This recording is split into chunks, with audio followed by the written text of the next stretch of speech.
Hola chicos, ¿cómo andan? Hoy les voy a explicar todo el tema de la glucólisis, cómo contar la cantidad de ATP, o sea, la energía formada.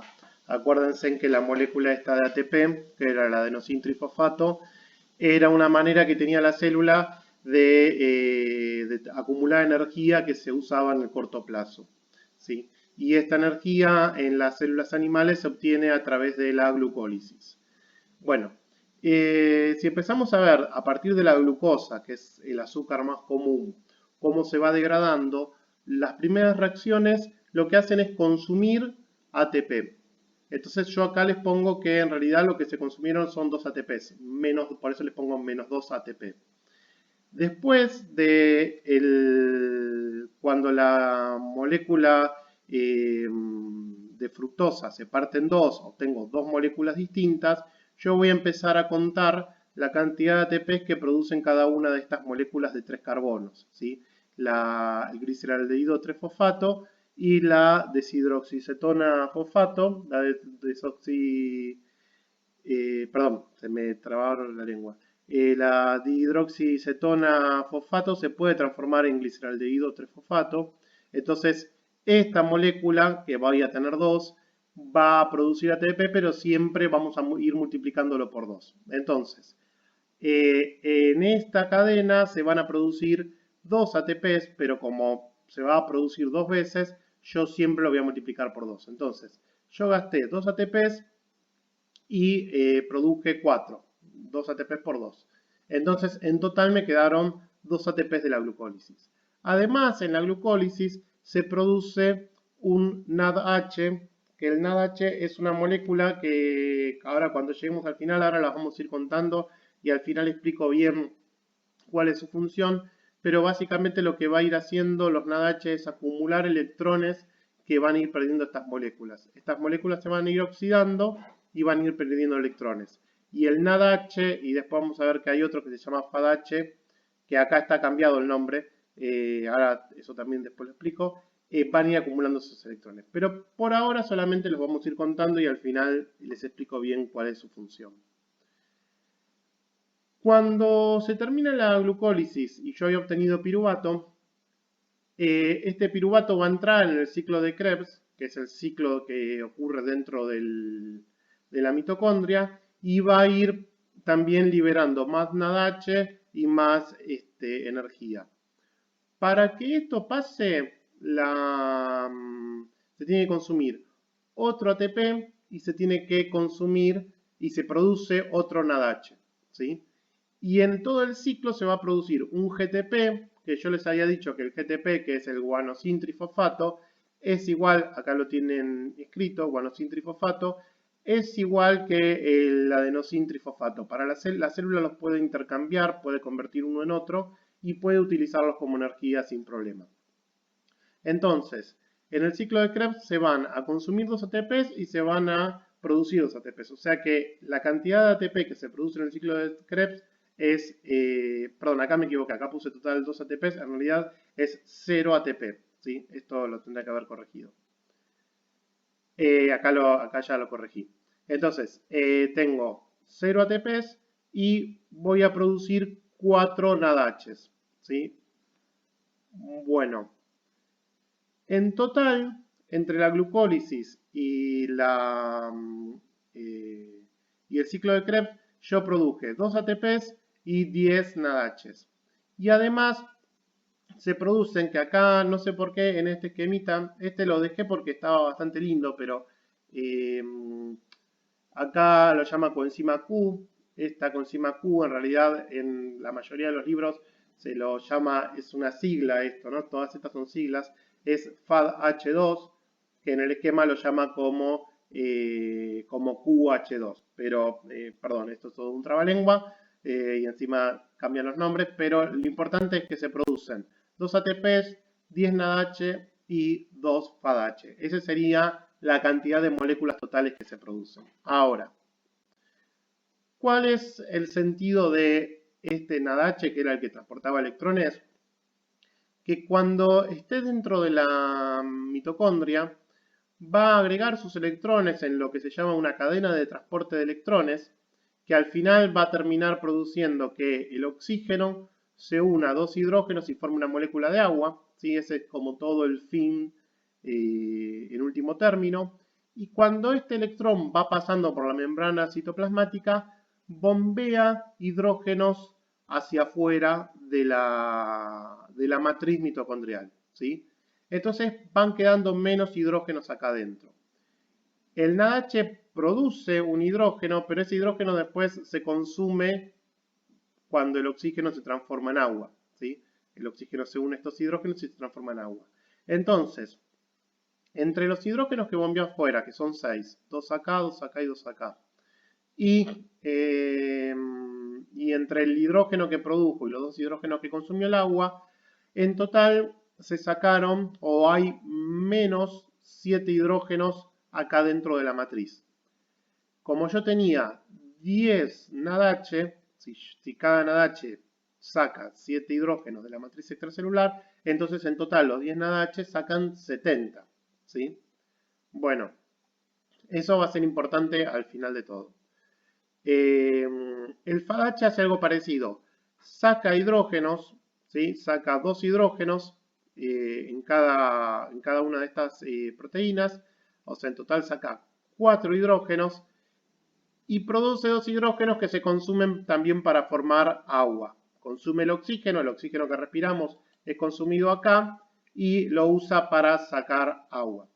Entonces, en total se producen, volvemos para atrás, 70 hidrógenos con los NADH y 8 hidrógenos con los FADH, ¿sí? Entonces, teníamos 2 ATPs que se habían producido en la glucólisis y 78 hidrógenos. Estos hidrógenos, la idea es que cuando salen de la matriz mitocondrial vuelven a entrar por esta ATP sintetasa. La ATP sintetasa es una fábrica de ATPs, que cuando vuelven a entrar los hidrógenos, por cada 2 hidrógenos que entran, puede producir un ATP. Entonces, en total, si yo tenía 78 hidrógenos, esta ATP sintetasa va a poder producir 39 ATPs. Por lo tanto, acá me equivoqué.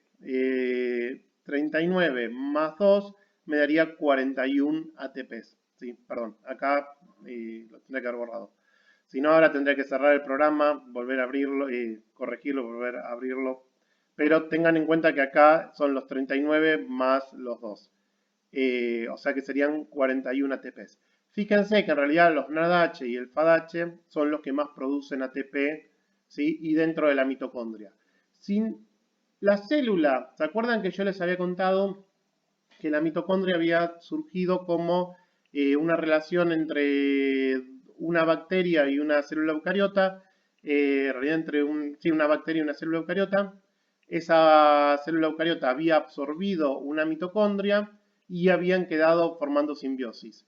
Si la célula no tuviese una mitocondria para tener esta cadena de transporte de electrones, en realidad produciría 2 ATPs.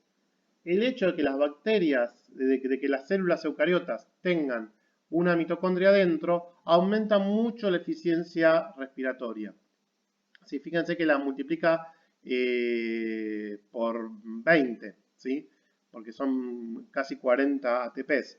Entonces, de ahí se explica el éxito que tuvieron las células eucariotas, que las células eucariotas puedan producir organismos como nosotros, multicelulares, y que las bacterias en general siempre sean células más chicas, porque tienen mucha menor eficiencia energética. ¿Sí? La eficiencia energética de las células eucariotas es muchísimo mayor. De ahí se explica la complejidad que pudieron alcanzar los organismos eucariotas. Bueno, acá están hechas las cuentas, ¿sí? Pero a mí no me interesa mucho que entiendan estas cuentas. O sea, esto es solamente como para... La moraleja es esto, que las células eucariotas tienen mayor eficiencia que las células procariotas. Lo que me interesa es que entiendan más cómo se producen estas cosas, que es lo que voy a explicar, estos procesos, que es lo que voy a explicar a continuación. Para que se produzcan estas idas y vueltas de hidrógenos que entran y salen, hay que entender, o para entender cómo se producen estos idas y vueltas de hidrógenos que entran y salen, hay que entender lo que se llama potencial de membrana. Si yo tengo, esto representa un frasco, un recipiente con agua, en el que se le agrega lo que se llama una membrana semipermeable. En general, para hacer estas membranas semipermeables, por ejemplo, se puede usar celofán. El papel de celofán, ese que se usa para envolver los regalos. Ese papel en realidad no es como un nylon que es completamente impermeable, sino que permite pasar algunas moléculas. Y lo que permite pasar, por ejemplo, son moléculas iones. ¿Sí? Acá tenemos iones de un lado y iones del otro. Fíjense que de este lado hay más iones que de este lado. Si yo armara un frasquito en el que yo pego un pedazo de celofán en el medio, de este lado pongo sal, ¿sí? Por ejemplo, estos serían iones de cloro y estos serían iones de sodio. De tercer año, si lo vieron en fisicoquímica, cuando vieron nomenclatura tendrían que haber visto, acá dice que es cloruro de potasio, yo les podría decir que es cloruro de sodio, que es la sal de mesa, pero básicamente yo de este lado tengo una sal, y tengo más sal de este lado que de este lado. Si yo dejo este sistema así como está, a la larga lo que va a pasar es que parte de los iones que estaban de este lado van a pasar para este lado, porque los iones van a difundir libremente de un lado para el otro. Pero si de este lado yo tengo menos iones, va a ser menos probable que los iones pasen de este lado para este. Pero si de este lado yo tengo más iones, va a ser más probable que pasen para este lado.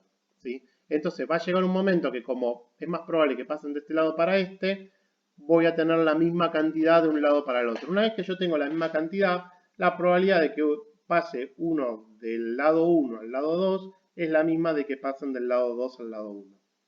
Si quieren, si les cuesta imaginárselo con iones, imagínense que en la casa de ustedes hay una fiesta. Hay gente dentro de la casa y hay gente en el patio. Pero hay menos gente en el patio que adentro de la casa.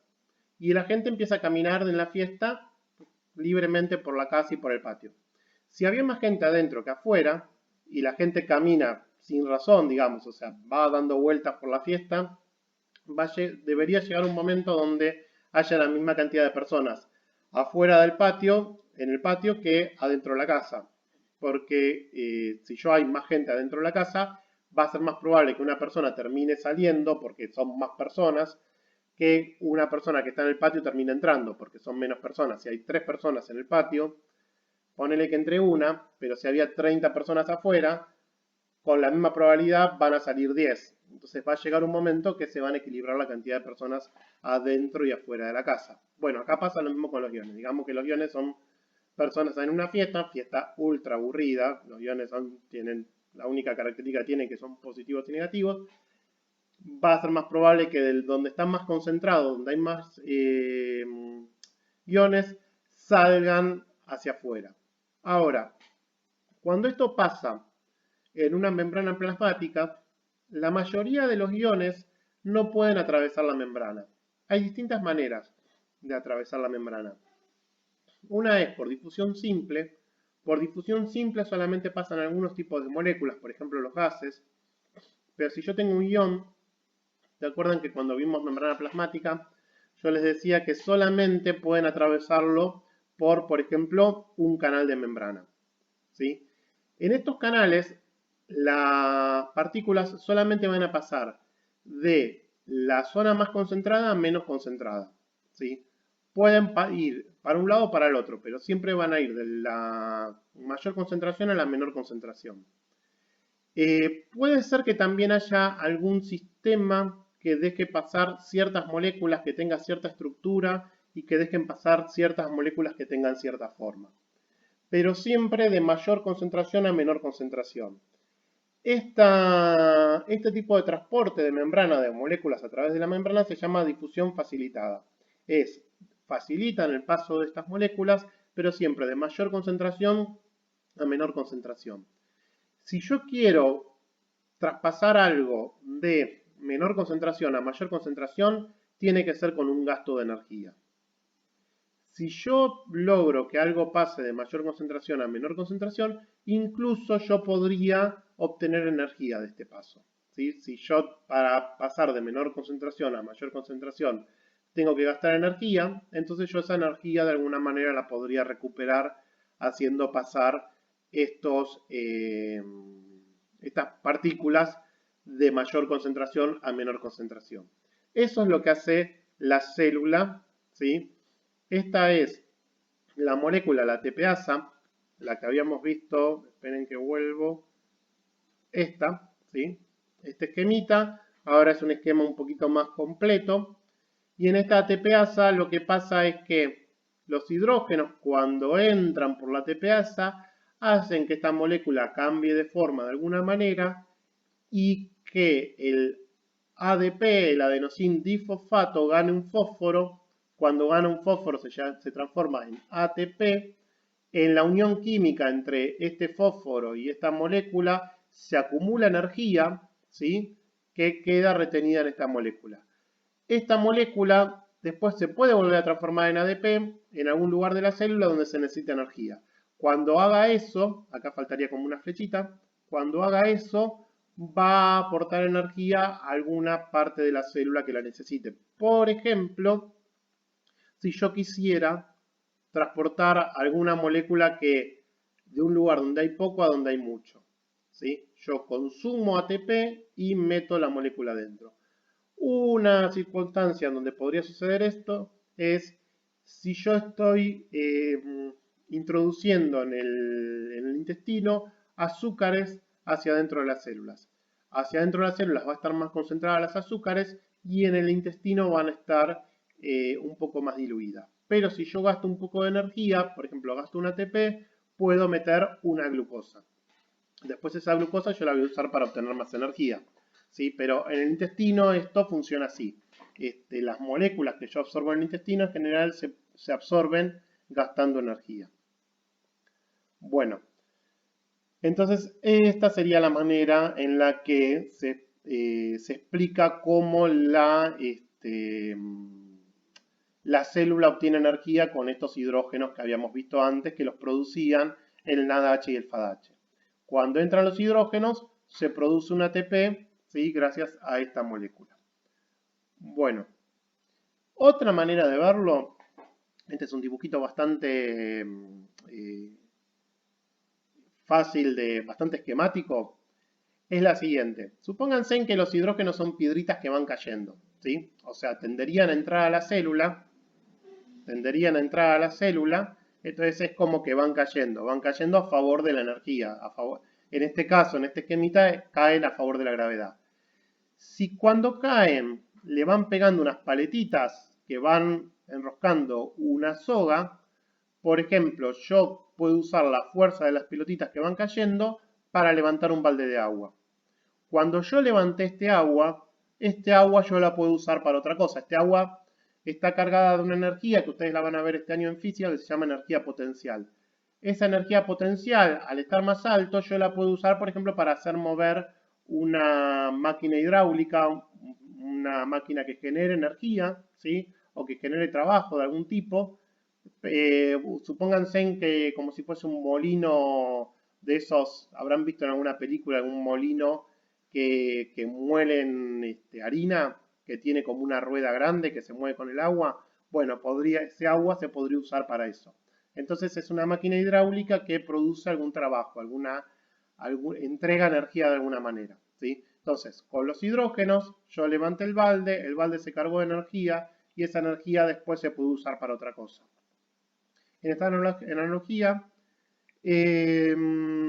las piedritas son los hidrógenos que al entrar acumulan energía en forma de ATP y este ATP después se puede usar para otra cosa dentro de la célula. Todas las funciones celulares gastan energía y esa energía la van a obtener de este ATP. Otra cosa, perdón, otra cosa que es importante que se entienda para entender todos estos procesos de la glucólisis y la producción de energía, tiene que ver con las reacciones químicas. Tenemos dos tipos de reacciones químicas. Esta es una reacción de combustión. Quizás ustedes la vieron en tercer año el año pasado. yo tengo un hidrocarburo, supónganse que fuese carbono 6, hidrógeno o carbono, hidrógeno 4, ese sería el metano, que cuando se une con oxígeno produce dióxido de carbono, agua y energía. En este caso, el hidrocarburo es madera. La madera se está quemando. Cuando esta madera se quema, consume oxígeno, ¿sí? Este es el oxígeno que entra. Y lo que produce es dióxido de carbono, agua y el calor.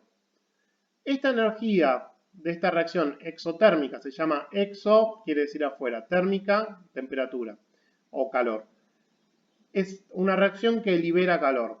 Si yo uno esta reacción química que libera calor con una reacción química como las reacciones químicas que suceden cuando se hornea pan, yo puedo usar esta reacción exotérmica que libera calor para cocinar el pan, ¿sí? Por ejemplo, son dos reacciones químicas solapadas.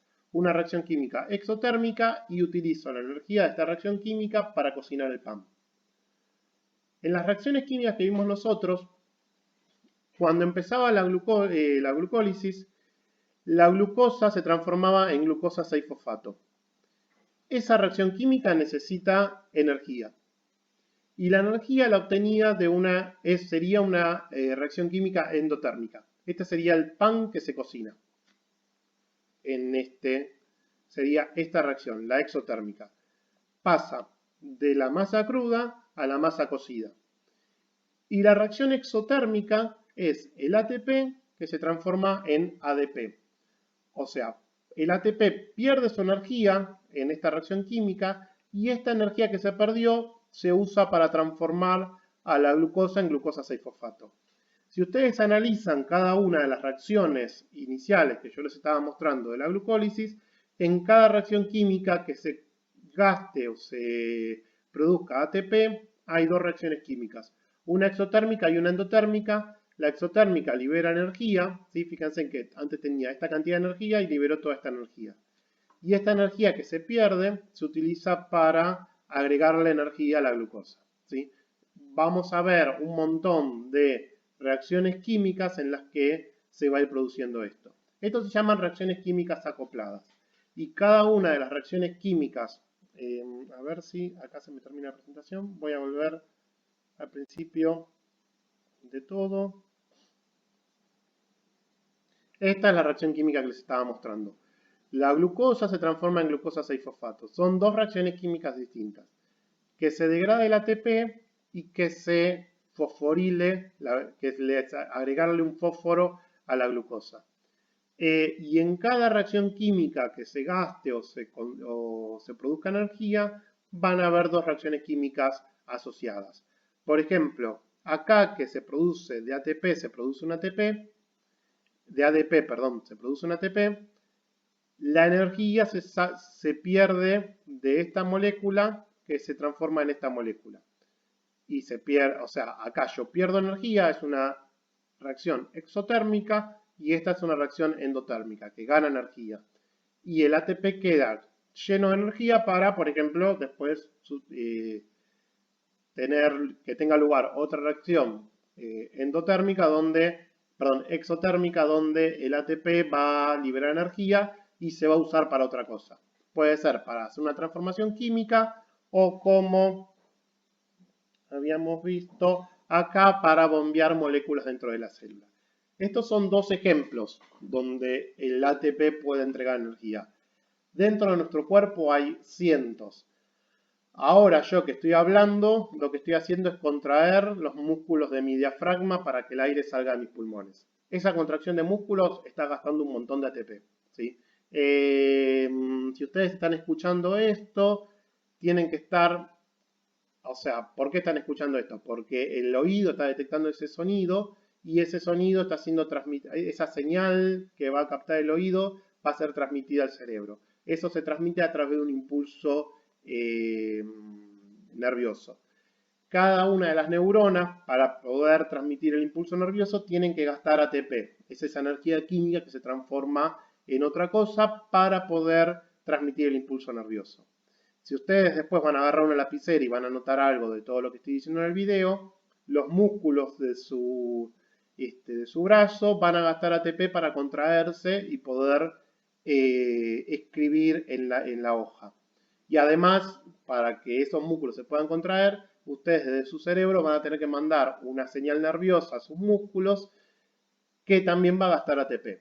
Que yo pueda ver tiene que ver con que hay sensores en mis ojos que gastan ATP para poder producir esa señal nerviosa. La saliva que está humedeciendo mi boca mientras yo estoy hablando se bombea desde dentro de las mucosas de mi boca gastando ATP. Si ustedes transpiran para refrigerarse, gastan ATP, ¿sí? Y otra cosa importante, no sé si yo una vez me lo pregunté y no había tenido respuesta hasta que entré a la facultad. ¿Por qué nosotros tenemos, cómo nosotros calentamos nuestros cuerpos? Bueno, fíjense que la diferencia de energía que hay entre esta reacción química y esta reacción química es toda esta, ¿sí?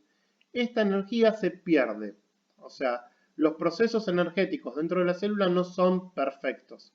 Parte de la energía en cada reacción se pierde y se pierde como calor. Si yo estoy en un ambiente muy frío, lo que hago es que mis mitocondrias empiecen a producir, a quemar azúcares y en la pérdida de eficiencia yo voy produciendo calor. Esa es la manera en la que producimos calor dentro de nuestras mitocondrias. Si perdimos mucho calor, a veces lo que se hace es que se empiecen a contraer los músculos, por eso tiritamos, y todos estos procesos de reacciones químicas se estimulan mucho más, entonces esta pérdida de calor por baja eficiencia o por poca eficiencia de este sistema hace que mi cuerpo produzca calor, ¿sí? Si alguna vez se preguntaron de dónde salía el calor de nuestro cuerpo, bueno, salen de estas reacciones químicas. Esto es todo lo que les quería explicar el día de hoy. No quiero extender. La clase pasada fue bastante complicada. Hubo muchos temas nuevos. Pero no quiero extender mucho las clases porque son temas muy complejos. Vamos por 27 minutos de clase. No voy a dar clases mucho más largas que esto. Después quizás cuando veamos aparato digestivo, que son temas un poquito más a menos, quizás sí de clases más largas. Yo les voy a dejar un trabajito práctico que va a ser como el de la clase pasada, con algunas preguntas más o menos sencillas sobre lo que vimos en esta clase teórica. Lo contestan, vieron que ahora la dinámica de las clases es que algunas materias, nos vamos alternando las materias cada 15 días, los profes les vamos dando trabajos. Entonces, yo les entrego este trabajo práctico hoy para que ustedes lo entreguen el viernes. Yo les pongo la fecha de entrega el viernes como una fecha estimativa. Si ustedes por alguna razón, algunos me decían, profe, no tenía datos, profe, se me pasó la notificación. Si ustedes lo entregan el sábado, el domingo, el lunes, el martes, no hay problema. Fíjense si no les quedan trabajos atrasados. Alguna que otra persona está con, no me acuerdo ahora los nombres y tampoco los voy a dar, no los voy a estar botoneando por acá. Fíjense si les quedan trabajos atrasados, completen esos trabajos, ¿sí? Y si no lo pueden entregar el viernes, no hay un problema, o sea, lo pueden entregar el sábado o el domingo, el sistema les permite entregarlo igual, yo no les voy a poner menos nota o van a desaprobar la materia o algo porque hayan entregado el trabajo un poquito más tarde, ¿sí? Eso despreocúpense. Si se quedan sin datos en el teléfono, no vayan a gastar plata para entregar el trabajo de biología. Esperen a tener datos o junten varios trabajos y cargan el teléfono y después lo mandan o como sea. No se preocupen demasiado por eso. Lo que sí, en algún momento háganlo llegar los trabajos, ¿sí? Así los van completando y no se van atrasando, pero no se preocupen demasiado por entregarlo exactamente el día. Por eso les doy una semana como para que tengan tiempo para hacerlo. El próximo trabajo yo se los voy a dar dentro de 15 días, ¿sí? O sea que la semana que viene, naturales nos tocaba esta semana y nos va a tocar la semana dentro de 15 días, ¿sí? Y la semana que viene van a tener otras materias que le van a entregar trabajos en esa semana. O sea, vamos a estar rotando así. La mitad de materias son esta semana, la mitad de las otras materias son la semana que viene para que a ustedes no se les acumulen tantos trabajos y no sea tan agobiante esto de estar resolviendo trabajos prácticos. Bueno, chicos, cualquier cosa me preguntan. Ahora descubrí que puedo mandar mensajes de audio por el Classroom, así que las correcciones van a ser un poquito más ágiles y además voy a poder hacer comentarios un poco más extensos cuando me pregunten si no entienden alguna pregunta. Así que no duden en preguntar. Eh, por lo que dijeron, la cuarentena se va a extender hasta después de las vacaciones de invierno, así que bueno, en algún momento del año nos veremos personalmente. Un saludo, espero que estén bien. Nos estamos viendo.